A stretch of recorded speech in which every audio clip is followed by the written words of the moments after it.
নেতা জনাব তারেক রহমান যে নির্দেশ দিয়েছেন যে কোনো আওয়ামী লীগের বাড়ি অ্যাটাক করতে করবে না, হিন্দু বাড়ি অ্যাটাক করবে না এবং কোনো সন্ধ্যাবাজি করবে।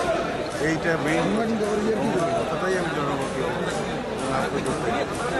আপনারা জানেন যে 2018 সালে বাংলাদেশ জাতীয়তাবাদী দল মনোনীত বাণীপাড়া উজিরপুরে সংসদ সদস্য হিসেবে নির্বাচন করতেছিলেন শতদিন আহমেদ শান্তি। ওনার মিছিলে হামলা করেছেন প্রতিপক্ষ আওয়ামী লীগের যে শাহ আলম সাহেব, তিনি হামলা করে তারপর ওনার নামে 7টি মামলা, যে মামলাগুলো গায়েবী মামলা হিসেবে চিহ্নিত, সেই মামলা দিয়েছিলেন। এবং উনি যাতে বাংলাদেশে না থাকতে পারেন সেই জন্য ওনাকে বাংলাদেশ থেকে এক ধরনের বিতাড়িত করা হয়েছিল এবং অজস্র মামলা দেওয়া হয়েছিল এবং মামলার পর ওনার বাড়ি এবং আসবাবপত্রের উপরে হামলা করা হয়েছিল এবং ওনার 13টা গাড়ি ভাঙচুর করেছিল।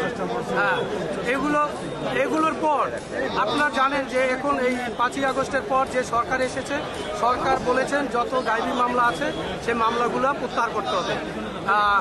মাননীয় আদালত সেই জন্য ওনাকে এই মামলা থেকে জামিন দিয়েছেন এবং আগামীতে বলেছেন ধার্য তারিখ অব্যাহতি শুনানি হবে।